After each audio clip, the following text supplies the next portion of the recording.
చరిత్ర సృష్టించినోడు ఇప్పుడు ఆ చరిత్రని తిరగరాయబోతున్నాడు. అబద్ధాల గోడల్ని బద్దలు కొట్టి నిజాలను రాగా మీ ముందుంచబోతున్నాడు. నిజమైన వార్తల కోసం వెంటనే డౌన్లోడ్ చేసుకోండి రా యాప్ని. నంద్యాల డైరీ డైరెక్టర్గా ఉన్న అక్రమంగా అరెస్ట్ చేయడం అంటే హౌస్ అరెస్ట్ చేయడం ఎవరో వాళ్ళ కోసం ఏదో చేయాలనే ఉద్దేశంతో అతను నోటీస్ ఇచ్చినారు. నోటీస్ ఎవరికైతే వాళ్ళు నోటీస్ ఇచ్చినారో వాళ్ళు ఇంప్లిమెంట్ కమిటీ ఎంక్వైరీ చేసి దాన్ని అడ్డుకోవడం అనేది ఎంతవరకు కరెక్ట్. మొత్తం కోర్టులన్నీ కూడా మొత్తం వీళ్ళకే ఫేవర్గా ఉన్నప్పుడు ఏదో ఎవరికి లభ్యత చేకూర్చాలనే ఉద్దేశంతో పోలీసులు కూడా ఈ విధంగా యాక్ట్ చేయడం ఇటువంటి పద్ధతి మంచిది కానే కాదు.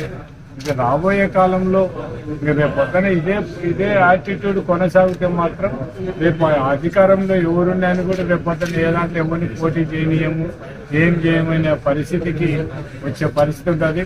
అంటే ఇట్లా పరిస్థితి కల్పిస్తే రేపు పొద్దున గ్రామ పంచాయతీ ఎలక్షన్లు కానీ ఇంకొకటి కానీ మేము దౌర్జన్యం చేసి ఎవరు పోటీ లేకుండా చేయడానికైనా ఇటువంటి కార్యక్రమాలు అయితే చాలా కష్టమైపోతుంది. ఇది ప్రజాస్వామ్యంలో ఖచ్చితంగా చట్టాలను గౌరవించాల్సిన అవసరం ఉంది. ఆ చట్టాలను గౌరవించకుండా నేను చెప్పినట్టు మా రెడ్ బుక్ రాజ్యాంగం ప్రకారం అన్నీ కూడా మేము చెప్పినట్టే జరుగుతాయనుకుంటే చాలా కష్టం. ఏదానికి కొంతవరకు టైం లిమిట్ ఉంటుంది.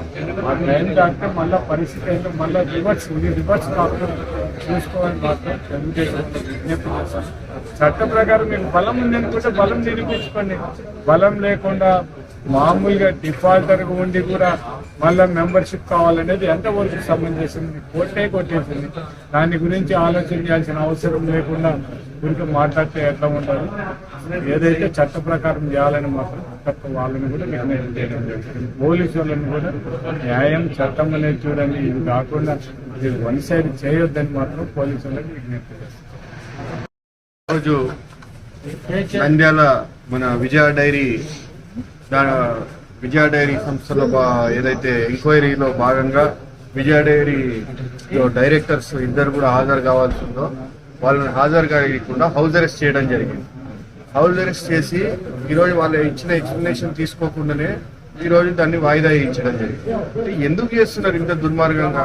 ఏదో ఓపెన్ గా ఇది చేయండి, కానీ దాన్ని చేయకుండా ఈరోజు జరగాల్సిన కార్యక్రమానికి అడ్డుపడుతూ ఈరోజు ఆ డైరీ యొక్క అభివృద్ధిని కూడా అడ్డుకునే పరిస్థితుల్లో తీసుకొని పోతున్నారు.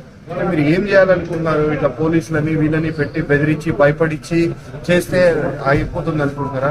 చట్ట ప్రకారము ఏ కోర్టుకి వెళ్ళినా కానీ ఇప్పటికీ మా తరఫునే అక్కడ జడ్జిమెంట్స్ కానీ ఇంకోటి కానీ రావడం జరుగుతుంది. ఈరోజు ఎంక్వైరీ గతంలో ఎంక్వైరీ జరుగుతున్న రోజు ఈ డేట్ ఎంక్వైరీ ఇవ్వమని చెప్పింది పోలీసు.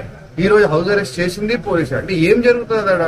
మీరు ఓన్లీ డైరెక్టర్స్ ని ఎవరైతే ఎక్స్ప్లెనేషన్ ఇవ్వాలో వాళ్ళు ఎవరికైతే నోటీసులు ఇచ్చినారో వాళ్ళ వరకు అలౌ చేస్తే అక్కడ క్లియర్ అయిపోతుంది. ఒకవేళ వాళ్ళు రావడంలో సమస్య ఉంటే మీరే ఇన్ రైటింగ్ వాళ్ళు ఏం రాసియాలంటున్నారో అది లీగల్ గా రాసేసి వాళ్ళకి త్రూ రిటర్న్ దీని ద్వారా పంపిస్తే వాళ్ళు డెసిషన్ తీసేసుకుంటారు. దాని మీద తీసుకోకుండా అక్రమంగా అతను విఖ్యాత్ అక్కడ ఒక డైరెక్టర్ ఒక సభ్యుడిగా ఎక్కి పాలు పోయకుండా ఏం చేయకుండా ఎక్కి ఈరోజు అక్రమంగా బల ప్రదర్శన చేసి ఏదో ఒక విధంగా ఆ డైరీని లాక్కొని నాశనం చేయాలనే ప్రయత్నంలో ఉన్నారు.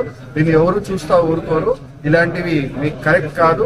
డైరీ ఆ సొసైటీ దాని యొక్క ఏదైతే రూల్స్ ఉన్నాయో ఆ రూల్స్ ప్రకారం దీన్ని జరిగేలాగా చూడాలని చెప్పి అందరినీ కోరుతా ఉన్నాం. మరిన్ని వీడియోస్ కోసం ఛానల్ ని సబ్స్క్రైబ్ చేయండి. లేటెస్ట్ అప్డేట్స్ కోసం వాట్సాప్ ఛానల్ ని ఫాలో చేయండి. అండ్ లింక్ డిస్క్రిప్షన్ లో ఉంది.